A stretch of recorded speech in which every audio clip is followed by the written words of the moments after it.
कि classic plus के नीचे क्लासिक भी आ सकता है। तो ये अगर आ जाए तो ये गाड़ी 10 लाख रुपए से नीचे जो एक्स शोरूम की कीमत है। दोस्तों अगेन आपके सामने है ऑल न्यू स्कोडा कुशाक अपने क्लासिक प्लस अवतार में। आप कहेंगे बेस मॉडल की इतनी क्या दीवानगी है, तो यहाँ पर आपके सामने पेश कर रहे हैं कि क्लासिक प्लस में कुशाक अपने साथ क्या कुछ लेके आई है। सबसे पहली चीज़ यहाँ पर आपको full on LED projector headlamp मिल रहे हैं, जो कि मैंने आपको वीडियो में बताया था। उसके साथ ही यहाँ पर अलॉय का ऑप्शन मिल रहा है। अब काफ़ी लोग कह रहे हैं कि भाई हमने तो इसकी बुकिंग की हुई है और हमारा विचार बन रहा है क्या टॉप मॉडल मॉन्टे कार्लो की ओर चले जाए, तो वो भी आज की वीडियो में देखेंगे कि बेस मॉडल टॉप मॉडल उसमें क्या कुछ डिफरेंसेस है। लेकिन जो सबसे ज़्यादा स्पेशल चीज़ है ना भाई, ये पैकेज जो बेस मॉडल वाला आया है ना कि 12 लाख रुपए के आसपास आपको सारी चीज़ें दे जा रहा है। अब ये चीज़ें भी है, लेकिन जिसको चाहिए थोड़ा बजट के साथ हमें रहना है और थोड़ा सा जो ड्राइविंग डायनामिक्स है और वो सारी चीज़ें ना उसमें कोई भी कॉम्प्रोमाइज़ ना हो, तो ये एक बेस्ट ऑप्शन है। उसके साथ ही अलॉय मैंने आपको बताया जो कि एक काफ़ी अच्छा साइज़ है 205/60 और रेडियल 17। रियर लुक से भी आप देखोगे तो गाड़ी में कोई कमी नहीं लगेगी आपको। सबसे स्पेशल बात है कि यहाँ पर आपको वॉशर, वाइपर, डिफॉगर ऊपर देखेंगे, स्पॉइलर का ऑप्शन है, सनरूफ आपको दिख जाएगी जो कि यूएसपी के तौर पे उतारी है, और साथ ही रूफ रेल का ऑप्शन ये भी ठीक लगेगा। अब आप कहेंगे भाई कमी कहाँ है फिर? कमी यहाँ है कि क्लासिक प्लस के नीचे क्लासिक भी आ सकता है।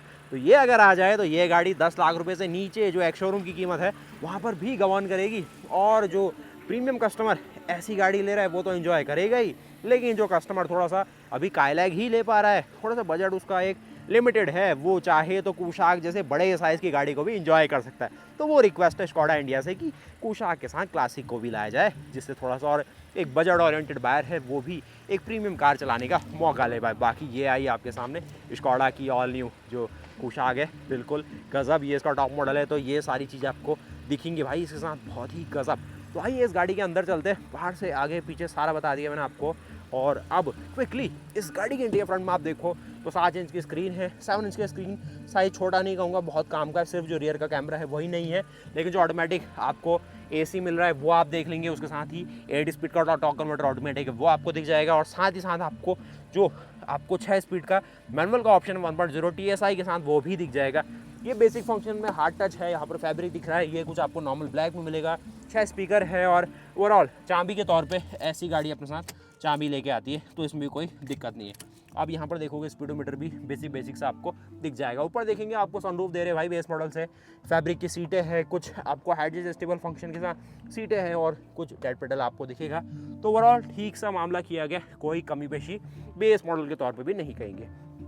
अगर देखो इसकी सेकंड रो में तो यहाँ पर भी आपको 40/60 का ऑप्शन नहीं दिखेगा, दे सकते थे, लेकिन चलो बेस मॉडल में कोई बात नहीं। लेकिन हाइट एडजस्टेबल सीट है, 3 पॉइंट सीट बेल्ट है, ये अच्छी बात है। रियर में एसी वेंट है, अच्छी बात है।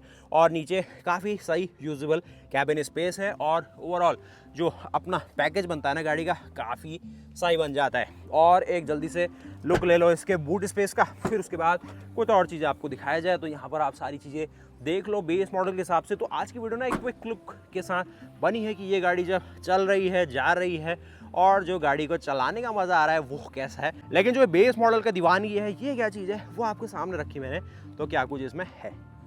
और साथ ही दोस्तों बेस मॉडल के आगे ना कुछ अगर फीचर फंक्शन वैसे आपको देखने हैं तो ये फीचर फंक्शन है भाई, जिसमें आपको 8 स्पीड का टॉर्क ऑटोमेटिक ये सारी चीज़ें ना दिखेगी। लेकिन जो स्टैंडर्ड फीचर है नीचे रखे गए कि टर्बो इंजन लाइनअप आपको बेस मॉडल से लोग दे रहे हैं, रियर ऑटोमेटिक ट्रांसमिशन है, तो रियल है मतलब टॉर्क कन्वर्टर ऑटोमेटिक है आपको। उसके साथ ही इलेक्ट्रिक सनरूफ मेंशन की गई है, अलॉय व्हील्स है, टच स्क्रीन है, रियर वॉशर वाइपर, डिफॉगर है, ऑटोमेटिक एसी है, और ऑटो डिमिंग IRVM है, जो कि शायद मैंने आपको दिखाया नहीं ना। तो अंदर चलते हैं। ये जो IRVM आप देख रहे हैं ना, ये है भैया ऑटोमेटिक। तो ये ऑटो IRVM आपको इलेक्ट्रोक्रोमिक मिरर कोटिंग के साथ मिल जाता है। बाकी लाइट्स को आप यहाँ से देख ही पाएंगे, और इंजन बे भी मैंने आपको दिखा दिया है इसका कि कैसा इंजन बे और वो सारी चीज़ आपको दिखती है ना। एक लोग अगर इंजन बे में भी देखना चाहते हैं तो वो आप और इसके इंजन बे की ओर आ सकते हैं। तो यहाँ पर आपके सामने आता है इसका 1.0 TSI इंजन, जो कि 114 हॉर्स पावर 178 Nm टॉर्क ला के देता है आपको, और 8 स्पीड का टॉर्क कन्वर्टर ऑटोमेटिक है। तो इस गाड़ी को चलाने में जो आनंद आएगा, शहरों में, हाईवे में और मिक्स कंडीशन में एक समान आपको दिखेगा। ज़्यादा ऐसा इंजन को ज़्यादा लोड नहीं लेना पड़ेगा, और जो ऑप्टिमल RPM है उसमें ये चल सकता है। सिर्फ जो यहाँ पर जो एक NVH के लिए एडिशनल एक फाइबर इंसुलेशन है वो किया जाता तो एक बेहतर चीज़ थी, लेकिन उससे भी कोई कैबिन में ज़्यादा साउंड नहीं करता है, क्योंकि पेट्रोल इंजन है। और सबसे खास बात TSI टेक्नोलॉजी के ऊपर बेस है, जहाँ पर एक लग्जूरियस फ्रंट भी आता है इस गाड़ी में, और जो एक बड़ी गाड़ी वाला फील है, मतलब एक प्रीमियम कार चलाने का अंदर है, वो तो है ही। आगे सोच से देख लो, कुछ और देखेंगे, ऐसी ऐसी चीज़ें आपको दिखेंगी यहाँ पर। आपको जो मैंने सारी चीज़ें दिखाई तो ऐसी चीज़ रही। तो आज का जो ये इवेंट है ना, इसको यहीं कंपाइल कर देते हैं अब।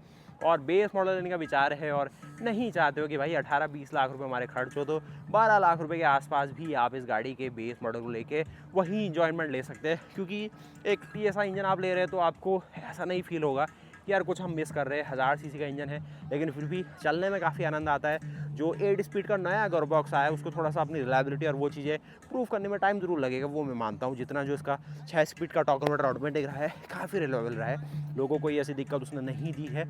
और जो DSG और DCT लोग थोड़ा डाउट करते थे और खुले मन से चले जाते थे टॉर्क कन्वर्टर की ओर, यहाँ पर उसको थोड़ा टाइम लग सकता है, लेकिन बीइंग एन टॉर्क कन्वर्टर और सेम एक जो आर्किटेक्चर है उसी पे डिपेंड है, तो जो एक ओवरऑल जो रिलायबिलिटी फ्रंट है उसका भी सही रहना चाहिए। बाकी वो आगे देखेंगे, लेकिन जो अपना TSI है वो तो जाना पहचाना ही है। और जो गाड़ी है आपके सामने वो MQB A0iN प्लेटफॉर्म पे है, जो कि सेफ्टी के एक 4 चांद लगाने वाली बात बनती है। मैं मिलता हूँ आपसे नेक्स्ट के साथ। ये वीडियो थोड़ा क्विकली मैंने आपको कंपाइल करके दी है, आपको मैं इसकी अलग अलग वीडियोस में दिखाऊंगा, जो बेस मॉडल, टॉप मॉडल, क्या क्या और अलग चीज़ आपको दे पाता है। तब तक आप बने रहिए, चैनल को जरूर सब्सक्राइब करेगा।